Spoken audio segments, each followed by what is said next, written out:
Discussion के माध्यम से पढ़ रहे हैं। और इसके पहले 21 भाग हो चला है ना, 21 भाग में वर्ल्ड की जो जियोग्राफी है वो कंप्लीट हो चली है, और आज से हम लोग इंडियन जियोग्राफी पढ़ना स्टार्ट कर रहे हैं। आज जो पार्ट 22 है इसका, यानी कि 22वें भाग से हम लोग भारत का भूगोल पढ़ने चल रहे हैं। और इसमें हम लोग करते क्या है, क्वेश्चन पूछे जाते हैं और आप लोग आंसर करते हैं। चलिए शुरुआत इसकी हम लोग करते हैं। अगर हम आपसे पूछें भारत किस गोलार्ध में स्थित है, भारत जो है वो उत्तरी गोलार्ध में स्थित है। भारत किस देशांतर में स्थित है, तो ये पूर्वी देशांतर में स्थित है। उत्तरी गोलार्ध और पूर्वी देशांतर में स्थित है। अगर आपसे पूछ लिया जाए कि ये कितने कितने डिग्री पर स्थित है, ये भी पूछा जाता है ना, उत्तरी गोलार्ध में कितने डिग्री से कितने डिग्री तक है ये, 8.5। देखिए अगर हम बात करते हैं उत्तरी गोलार्ध की बात, उत्तरी गोलार्ध की, तो ये है आपका, इसे याद किया जाता है 84,376। 84। अब इसे आप लोग ऐसे इसे नंबर में ही आप इसको याद कीजिए। ऐसा याद करने के बाद आपको क्या मिलेगा, 8 डिग्री 4 मिनट से 37 डिग्री 6 मिनट तक। 8 डिग्री 4 मिनट से 37 डिग्री 6 मिनट तक ये इसका विस्तार है भारत का। तो जो 8 डिग्री 4 मिनट है ये उत्तरी गोलार्ध में है, उत्तरी गोलार्ध में है। और जो 37 डिग्री 6 मिनट है ये आपका पूर्वी, नहीं, ये उत्तरी गोलार्ध में ही है। उत्तरी गोलार्ध में 8 डिग्री 4 मिनट से लेकर के 37 डिग्री 6 मिनट तक, इतना ये उत्तरी गोलार्ध में ये विस्तारित है। और अगर हम हम लोग बात करते हैं कि पूर्वी देशांतर में अगर इसके विस्तार की अगर हम लोग बात करते हैं, पूर्वी देशांतर में इसका विस्तार कितना है, पूर्वी देशांतर में इसका विस्तार कितना है, 68,79,725। 68,79,725।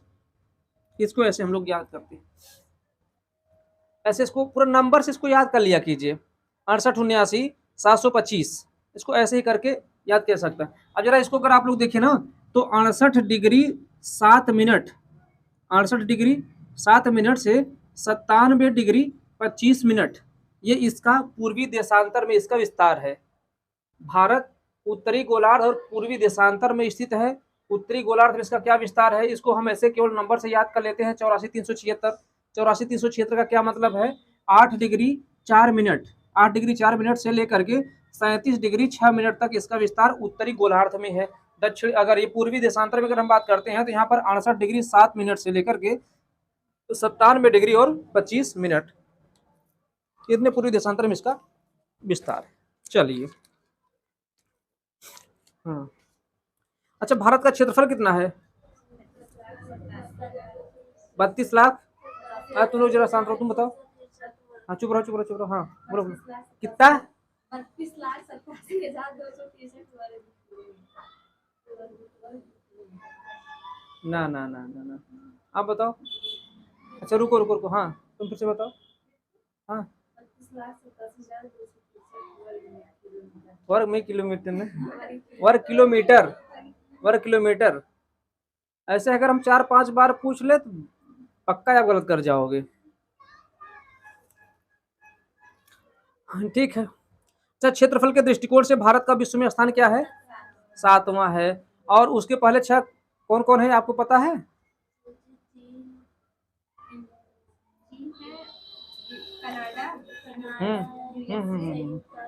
एक बहुत बढ़िया, उसके लिए फार्मूला है, आप लोग याद कर लीजिए ना। अगर हम क्षेत्रफल की दृष्टि से अगर हम बात करते हैं तो क्षेत्रफल की दृष्टि से भारत का स्थान कौन सा है, भारत है आपका 7वां। इसके पहले कोई 6 देश हैं जो भारत से बड़े हैं क्षेत्रफल में।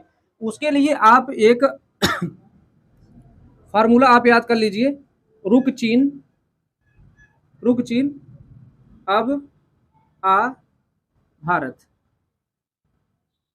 रुक चीन अब आ भारत, ये करके हम याद कर सकते हैं। तो ये 7वें नंबर तक चला जाएगा। अब बात करते हैं जो पहले स्थान पर रू का मतलब है रूस, और दूसरे स्थान पर का मतलब क्या हो जाएगा, कनाडा। तीसरे स्थान पर है आपका चीन ही, और चौथे नंबर पर अगर देखें तो ये है आपका अमेरिका, अमेरिका है। और अगर पांचवें नंबर पर देखें तो ब क्या हो जाता है, ब्राजील हो जाता है। अगर आ देखें तो आ क्या हो जाता है, ऑस्ट्रेलिया, ऑस्ट्रेलिया। और उसके बाद अगर हम देखें तो भारत है आपका 7वें नंबर पर। तो पहला रूस 1 नंबर, 2 नंबर कनाडा, 3 नंबर चीन, 4 number America, 5 number Brazil, 6 number Australia, और 7वें नंबर जो है वो भारत का है। तो ये है क्रम क्षेत्रफल में। क्षेत्रफल की दृष्टि से भारत विश्व का 7वां सबसे बड़ा देश है। जनसंख्या में, जनसंख्या में भारत टॉप कर गया है, पहले पर हो गया है। जनसंख्या की दृष्टि से अभी 2-4 दिन की तो है खबर, ये भारत विश्व में नंबर 1 हो गया है जनसंख्या की दृष्टि में। अब अगर आपका करंट अफेयर बनेगा कि भारत का जनसंख्या की दृष्टि में कौन सा स्थान है ना, 1 नंबर। हाँ 2 नंबर अब नहीं जाएंगे, 1 नंबर हो गए हम लोग। चलिए ठीक है, आगे देखते हैं। अच्छा, 8वां सबसे बड़ा देश कौन सा है, 7 तो हो गया। भारत के बाद किसका स्थान है, अर्जेंटीना। अर्जेंटीना जो है वो विश्व में 8वां सबसे बड़ा देश है। ठीक है, है ना। अब जरा हम भारत का स्थिति तो हम लोग जान लिए कि वो 8 डिग्री 4 मिनट से लेकर के 37 डिग्री 6 मिनट तक विस्तारित है उत्तरी गोलार्ध में, और 68 डिग्री 7 मिनट से लेकर के 97 डिग्री 25 मिनट तक ये पूर्वी देशांतर में ये विस्तारित है। आगे अगर देखा जाए तो भारत का जो क्रम है क्षेत्रफल की दृष्टि में वो है 7वां, उसके पहले जो 6 है वो हम लोग दोनों देख लिया है। अच्छा, भारत का अब जरा विस्तार देखा जाए तो भारत का विस्तार अगर हम लोग देखें, उत्तर से लेकर के दक्षिण में हमारा क्या विस्तार है, और पूरब से लेकर पश्चिम से लेकर के पूरब में हमारा क्या विस्तार है, ये भी चीजें हम लोग जरा जान लेते हैं। जरा कोई बताओ, उत्तर से दक्षिण में क्या विस्तार है भारत का, क्या लंबाई है, क्या लेंथ है भारत की। हाँ कोई बात ना है, हाँ बताओ बताओ बताओ। 3214 याद करें, 3214 यानी 3214 किलोमीटर उत्तर से दक्षिण में है। और अगर हम बात करते हैं पश्चिम से लेकर के पूरब में 2933 किलोमीटर। हाँ याद हो गया होगा ना, हाँ याद आप लोग बहुत तेज ही होता है, लेकिन देखने के बाद जब हम यहाँ लिखते हैं तो हाँ बहुत तेज आप लोग बताएंगे। 3214 किलोमीटर है उत्तर से लेकर के दक्षिण में, और पश्चिम से लेकर के पूरब है 2933। तेज तो है ही है, अपनी पूरी तेजी बगल ट्रांसमिट करते हैं, हैं? क्या 29-33 किलोमीटर है। चलिए ठीक है, आगे देखें। अगर हम आपसे बात करें भारत की स्थलीय सीमा की लंबाई कितना है, 15,200 किलोमीटर। स्थलीय जो सीमा है उसकी 15,200 किलोमीटर। और अगर हम बात करते हैं तटीय सीमा की क्या है, 7,500 किलोमीटर, 7,516 किलोमीटर है। ये तटीय सीमा है 7,516 किलोमीटर, और जो आपका ये स्थलीय सीमा लंबाई है उसकी 15,200 किलोमीटर है। ठीक है। अच्छा, भारत का सबसे दक्षिणी बिंदु क्या क्या नाम है, भारत का सबसे दक्षिणी बिंदु का क्या नाम है, इंदिरा पॉइंट।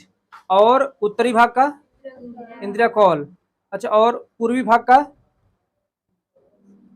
किबीथू, किबीथू है पूर्वी भाग में जो अरुणाचल प्रदेश में है, और पश्चिमी भाग सरक्रीक, सरक्रीक है पश्चिमी भाग में। इसको जरा ऐसे करके लर्न कर लीजिए आप लोग, तो पता है ना पूरा। उत्तर में कौन है, दक्षिण में कौन है, पूरब में और पश्चिम में आता ही कौन है,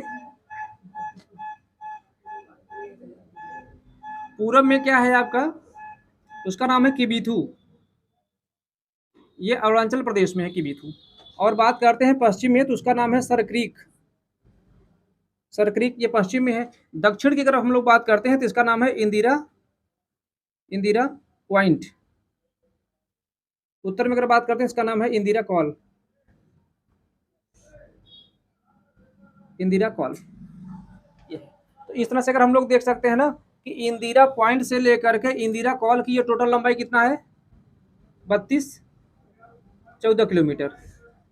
यानी इंदिरा पॉइंट से लेकर के इंदिरा कॉल की जो लेंथ है वो कितना है, 32-14 किलोमीटर।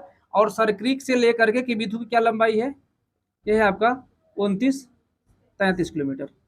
29-33 किलोमीटर। ये चीजें ऐसे करके याद कर सकते हैं हम लोग। चलिए,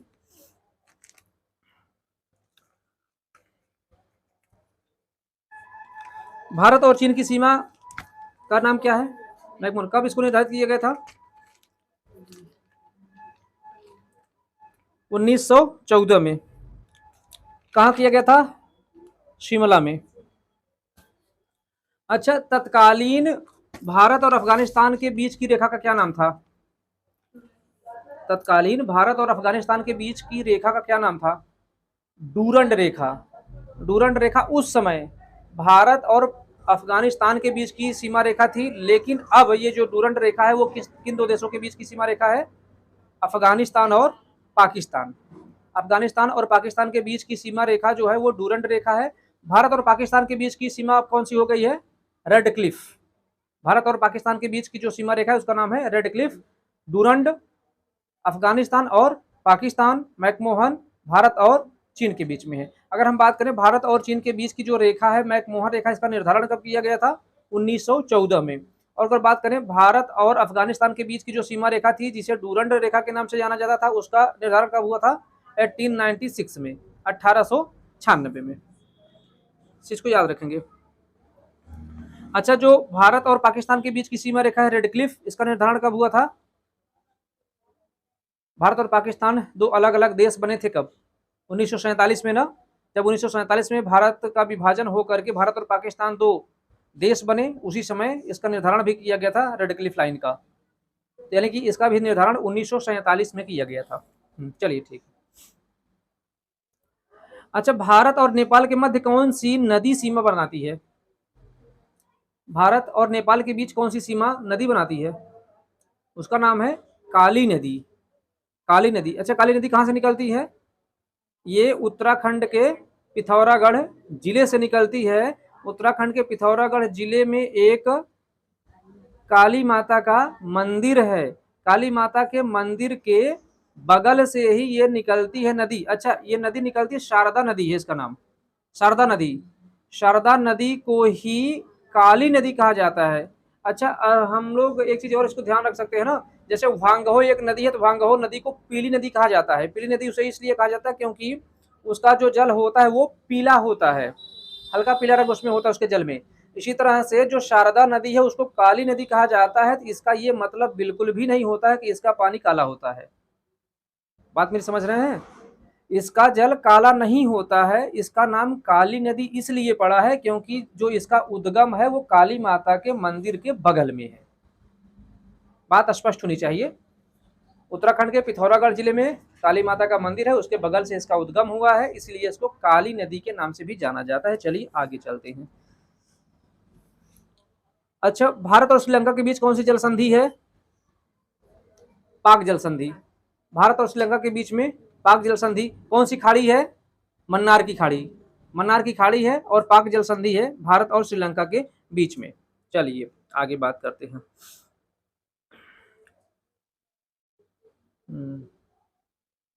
अच्छा, भारत का जो मानक समय है जिसे हम लोग जीएमटी कहते हैं, ग्रीनविच मीन टाइम, ये भारत में कहाँ से निर्धारित किया गया है? इलाहाबाद के निकट ही है मिर्जापुर। मिर्जापुर से इसका निर्धारण किया गया है। मिर्जापुर से वो जीएमटी की जो लाइन है वो यहाँ से गुजरी हुई है। अगर हम बात करें जो जीएमटी से हमारे भारत का जो समय है वो कितने घंटे आगे है? 5.5 घंटे आगे है। अच्छा, कितने देशांतर आगे है ये? 82.5 डिग्री। 82.5 डिग्री पूर्वी देशांतर में ये आगे है। और कितने घंटे आगे है? तो 5.5 घंटे आगे है।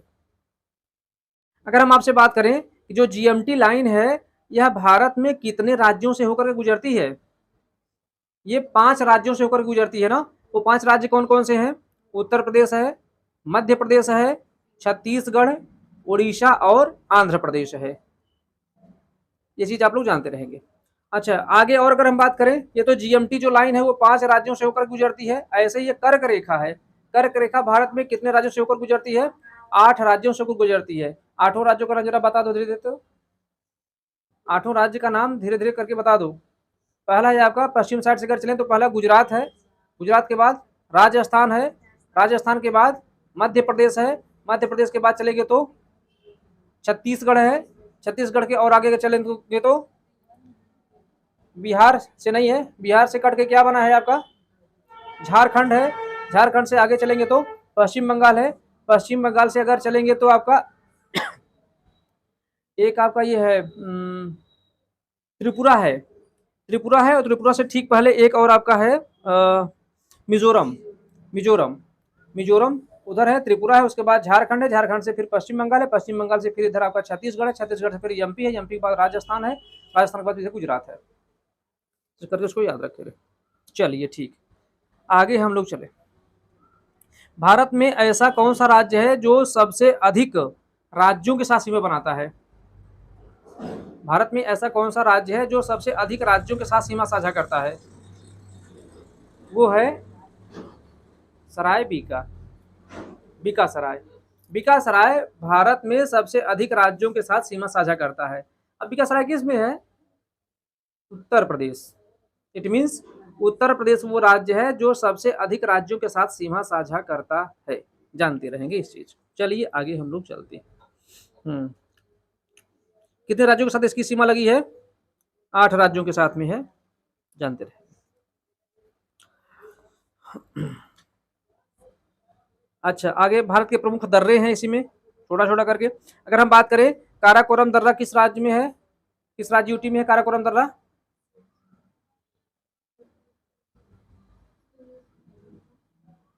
अच्छा, मतलब ये हाल चाल है आप लोगों का।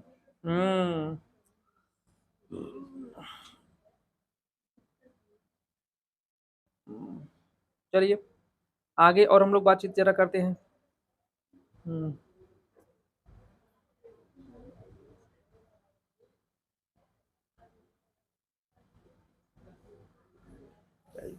जो जिला दर्रा कहाँ पर है? जम्मू कश्मीर में ही है। पीर पंजाल कहाँ है? बनिहाल कहाँ है? हाँ, अच्छा एक है लिपुलेख दर्रा, कहाँ है? लिपुलेख दर्रा कहाँ है? उत्तराखंड में है ये। अच्छा, नीति दर्रा कहाँ पर है? नीति दर्रा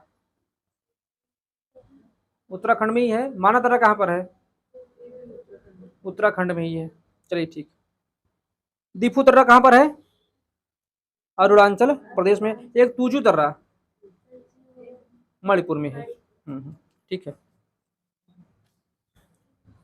आगे अगर बात करें आप लोगों से हम तो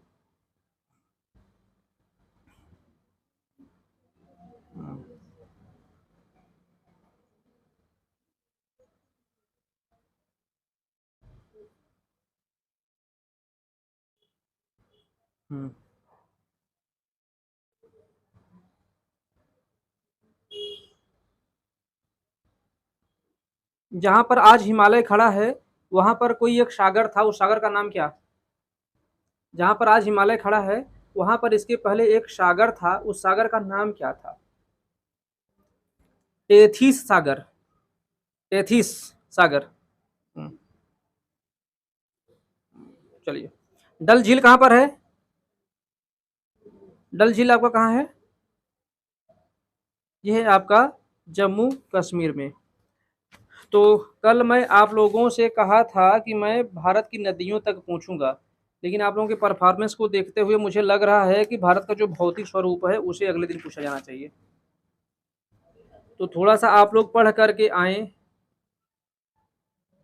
ऐसा ना करें कि आप लोग कुछ ना बता पाएँ। थोड़ा सा पढ़ करके आइए अच्छे से आप लोग।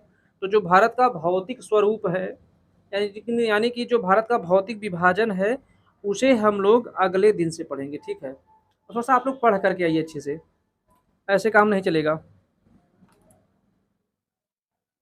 ठीक है, इसे आप लोग अगले दिन पढ़ करके इसको आइए, तो फिर हम आगे चलेंगे, ठीक है? बाकी आज का क्लास यहीं पर हम लोग ओवर करते हैं।